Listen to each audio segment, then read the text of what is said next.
Bienvenida, bienvenido a este podcast de Qué Gran Viaje. Este cuarto programa está dedicado a las dos ciudades al noreste del país, de Jordania, que se llaman Ashlun y Qais. Habitualmente, Ashlun se hace junto con Jerash. Cuando visitas Jerash, también pasas y ya visitas el castillo de Ashlun. El asunto es que como tuvimos ese gran problema el primer día de llegada con el alquiler del coche, llegamos a las tantas al hotel y claro, al día siguiente ya no podíamos ni con nuestra alma. Así que solamente hicimos Jerash, cambiamos el itinerario para poder hacer luego Amán al tercer día. Pero claro, el asunto es que no pudimos hacer Amán porque seguía estando con el mal tiempo. Así que decidimos hacer un cambio de itinerario y nos fuimos a Qais y también a Ashlun. Hicimos las dos ciudades juntas, pero es un poquito fuerte porque Ashlun está cerca, está relativamente cerca, está a 76 kilómetros de Amán, pero no es tanto por los kilómetros sino por la carretera. No es que sea una carretera muy mala, pero sí que es una carretera que tiene curvas y tiene subidas, bajadas. Claro, no es la autopista del desierto. Se tarda un poquito en llegar. Y luego, desde Ashlun hasta Qais, hay 55 kilómetros en las mismas condiciones de carretera.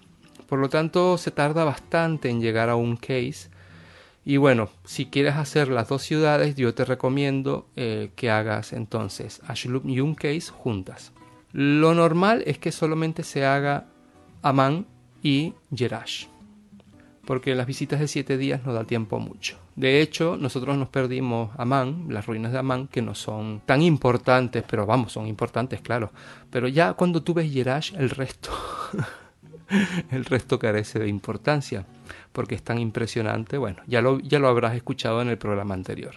En fin, que vamos a empezar con la ciudad de Ashlun. Ashlun tiene un castillo militar islámico muy importante. Vamos a decir que es el buque insignia, el ejemplo a seguir de todos los castillos militares islámicos, porque lograron soportar la invasión de los cruzados, que no es cosa muy habitual. Lo normal es que cayeran a los pies, rendidos a los pies de los cruzados, pero en este caso no fue así. Así que el castillo fue construido sobre 1100 y pico y se terminó de construir porque, claro, cada vez que venía un mandatario, o no sé cómo lo llamaría, un jeque, un rey, no tengo ni idea, cada vez que llegaba uno construía una parte nueva. Tanto es así que en 1260 se terminó de construir y ahora consta tal cual como estaba en 1260 con 7 torres. Cuando en realidad había empezado por 3 torres. El castillo se construyó por varias razones. Una de las primeras es que porque se intentaba proteger la región de los ataques de los cruzados, como te venía diciendo antes. También una de las grandes razones para poner allí un castillo a 346 metros de altitud, donde divisaba un montón de valles, donde podía ver el sur de Jordania, Siria, en fin, era para proteger las comunicaciones con estas zonas. Luego te cuento cómo eran las comunicaciones y el sistema postal que tenían.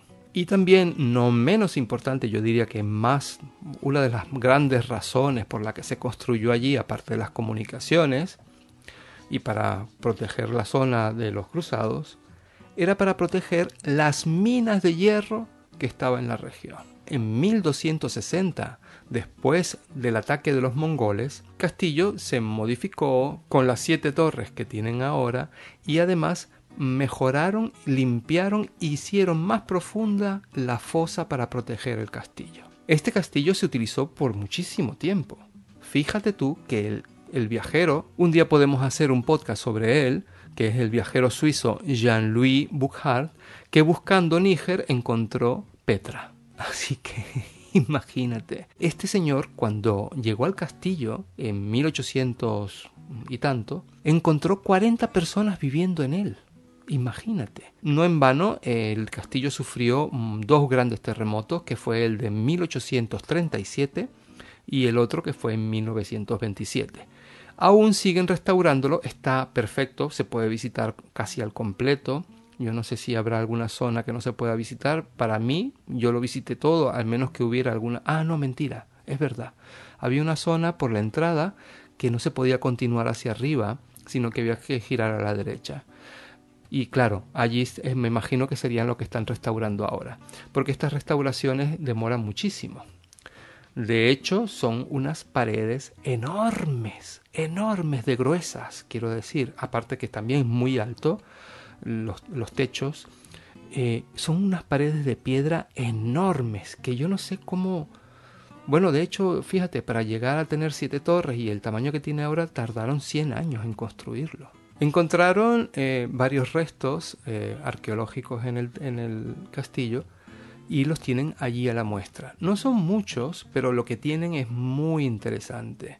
Tienen unas vitrinas mostrando los barros que se encontraron. Hay varias vasijas, objetos utilitarios de barro que están bastante completos, ¿eh? Impresionante. No, más impresionante todavía es que tienen una vitrina con las botellitas de cristal que yo no sé si era utilizada para veneno o para perfume, porque eran tan bonitas. Son tan bonitas porque todavía están allí. La mayoría están enteras. El cristal no es que esté perfectamente transparente, se puede ver a través de él, es decir, no está totalmente opaco. Ah, y hay también unos mosaicos, pero se levantaron del suelo y se pusieron sobre tablas, lo que quedaba de los mosaicos. La verdad que Jordania es uno de los países que para ver mosaicos es impresionante, son mosaicos bizantinos. Ahí tienes unas reliquias maravillosas que son parte de la historia de la humanidad. Que eso, otra de las curiosidades, que cuando voy pisando esas piedras de las escalinatas o de las escaleras o el suelo mismo, que yo digo, caramba, estoy pisando un suelo de 1100 y pico, de 1200. Esto me pasó en Malta, que ya haré los podcasts de Malta, que yo decía, Dios mío, estoy tocando una piedra del Neolítico. Eso me transportaba y me decía, qué suerte tienes. Pues lo mismo, estoy pisando un suelo de 1100 y pico.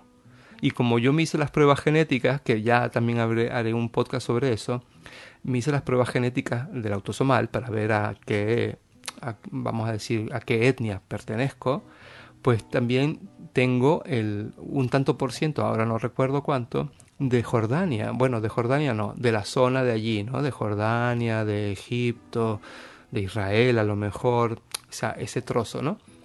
Y entonces yo decía, estoy pisando donde pisaron mis ancestros hace 1000 años. Es impresionante. Es de verdad que vale la pena. Jordania es un país que me enamoró. ¿Cómo sería? Que yo no sé si lo he comentado ya, pero yo llegué aquí un lunes de carnaval, llegué a mi casa, a Tenerife, y yo, si hubiera tenido un vuelo el martes, me hubiera vuelto a ir. Tanto me cautivó y tanto me enamoró. Luego, bueno, los mosaicos que te decía, que estaban en el suelo, que lo pusieron en las tablas de madera para que la gente lo pudiera ver a modo de cuadro, porque en el suelo pues se ve que no lo podían tener.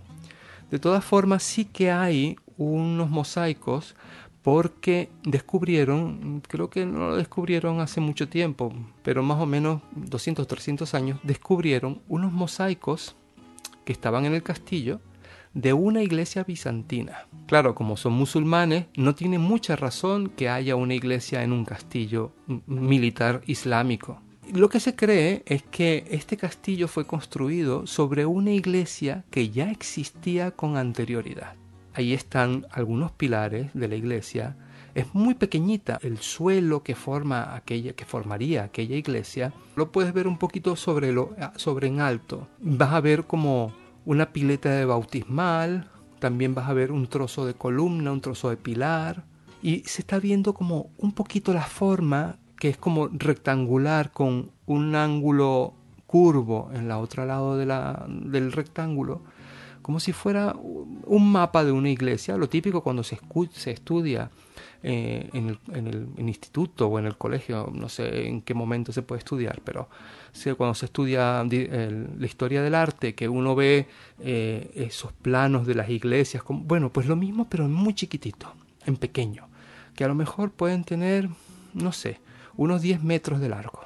por unos 5 metros de ancho. Y es impresionante porque está tan bien conservado el mosaico que queda, y luego la pila bautismal está destruida, no se ve que es una pila, pero parece que tuviera, pues no sé, o una pila bautismal o podría ser también el altar principal de la iglesia. Hay un trozo del castillo que tiene algo que ver con una mezquita, pero no está muy claro. No sé si es que a lo mejor al traducirlo pusieron una traducción no muy correcta que se presta a confusión. Entonces se supone que estuvimos allí y estuvimos en la zona donde estaba la mezquita, pero no supimos decir dónde era ni cuál era. Me impresionó mucho el techo, que yo no sé por qué me impresionó, porque son bóvedas, ¿no? Abovedados, ¿no? Los techos son abovedados, pero es que creo que me impresionó porque la piedra no está puesta horizontalmente, sino que está puesta de punta, que se me ocurre ahora que tenga algo que ver con el sonido. Cuando las paredes son lisas, el sonido se forma un sonido como de eco, ¿no? De mucha reverberancia. Los ladrillos puestos de tal manera que asomen los ángulos de las esquinas. Y este castillo estaba hecho así. Y ahora que lo pienso, a lo mejor era para quitarle el eco al sonido, porque eran sitios muy grandes, altos y vacíos, porque no estaban llenos de muebles como lo podemos tener ahora en nuestras casas pequeñitas, sino que era un espacio muy amplio. Bueno, cualquiera que haya ido a un palacio, a un castillo, lo ha visto, que hay 4 muebles alrededor de las paredes y luego un espacio muy amplio y muy abierto. Claro, esto produce mucho eco, y yo me imagino que podría ser para quitar el eco, porque de hecho se hace, ¿no? En los estudios de grabación se ponen ese tipo de esponja, pero con picos. Mientras más pronunciados sean los picos, más seco es el sonido. Pues yo estaba impresionado con los techos aquellos. De hecho, en el vídeo se ve. Muy interesante también, hay una munición, sí, munición tal cual, que son unas rocas enormes, redondas, enormes, que se utilizaban para, bueno, hay otras también más pequeñas, que se utilizaban para las catapultas. Ahí tienen un cartel con la catapulta y tienen las municiones en caja. Es como una caja hecha de madera donde hay unas bolas gigantes que a lo mejor no es que sean muy gigantes, pero sí que pueden ser unos trozos de piedra de 70 centímetros, 80 centímetros a lo mejor, de diámetro, a la redonda por todos lados, y es la munición que se utilizaba para las catapultas. Y lo mejor, que es como me ha pasado en todo Jordania, que está al alcance de cualquiera lo puede tocar. No hay medidas de seguridad para que te apartes de la pieza, excepto los barros, los cristales y esos metales que estaban ahí expuestos, que están dentro de unas vitrinas. El resto, si quieres, puedes tocarlo. Es decir, no está utilizado para tocarlo, pero no hay ninguna medida que te impida tocarlo.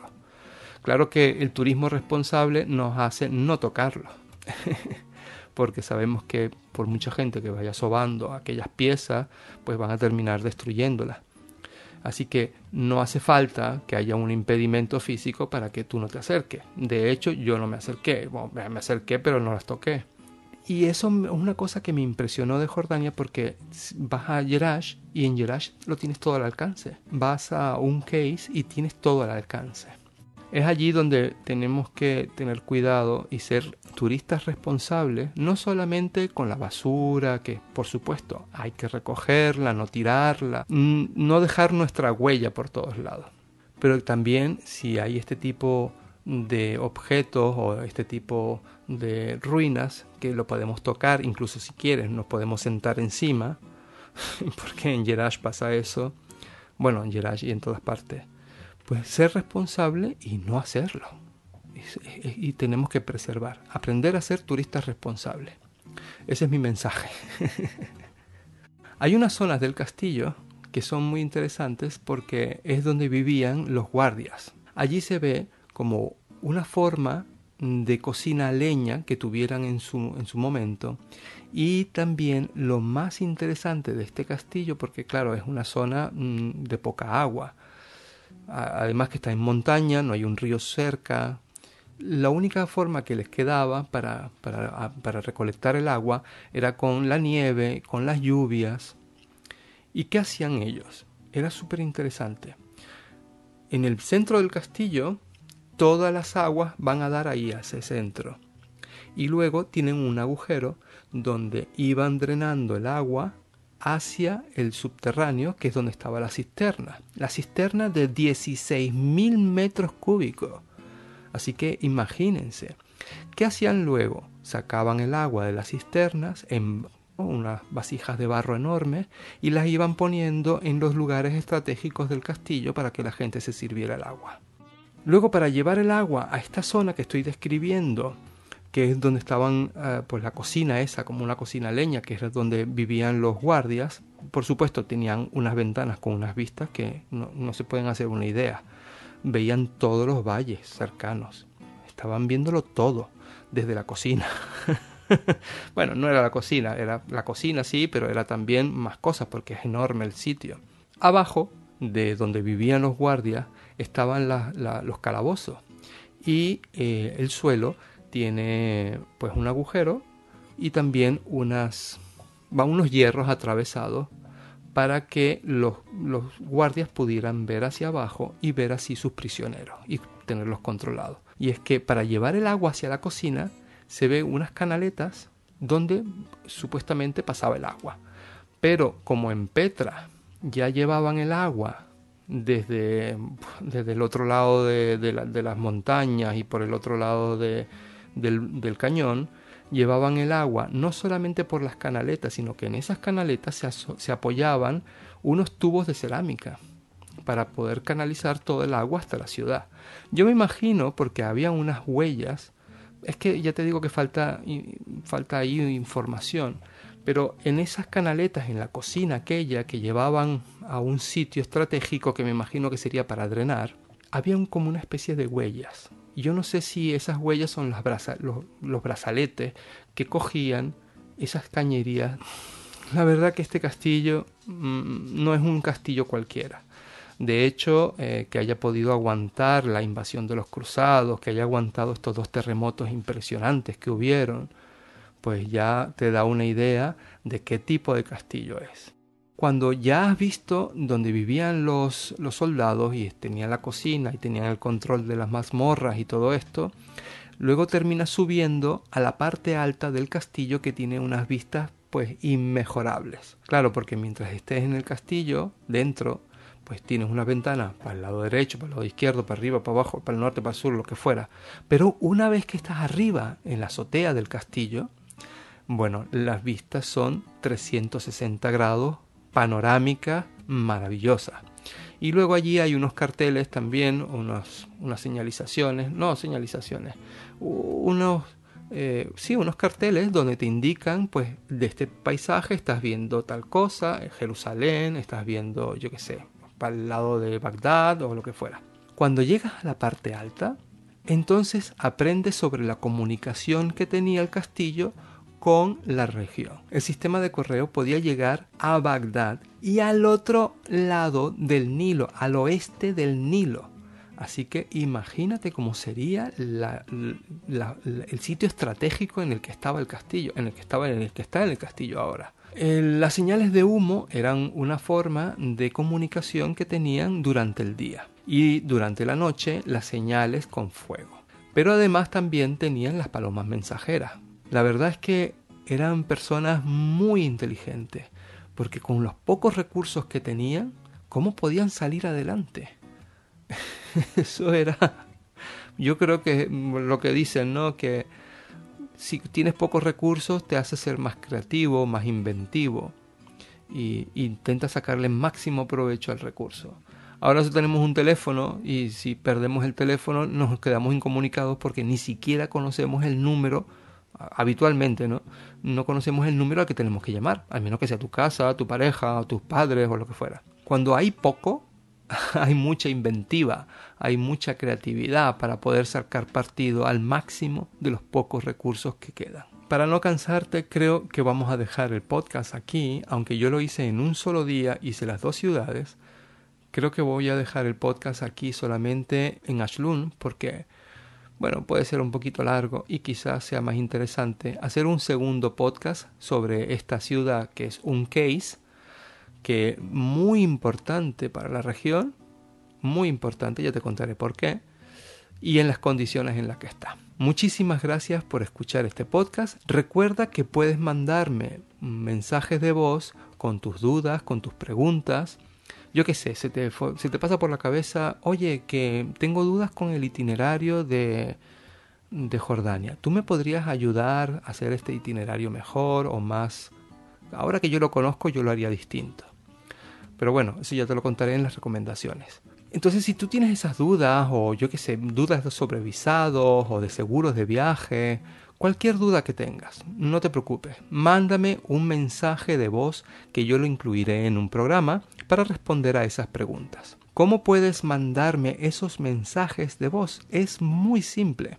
Entra en la página de Anchor, es decir, las 3 www.anchor.fm/quegranviaje. Te lo dejo en la descripción de este podcast para que puedas mandarme allí los mensajes. Entras allí en Anchor y vas a ver que esa sería como, vamos a decir, mi página de perfil, y vas a ver mi foto y los podcasts, y vas a ver un botoncito que dice Send Message, enviar mensaje en inglés. Pincha allí y grabas tu mensaje y luego me lo envían. Lo voy a recibir y yo lo voy a incluir en un programa para responder a esas preguntas. Muchísimas gracias por haber llegado hasta aquí.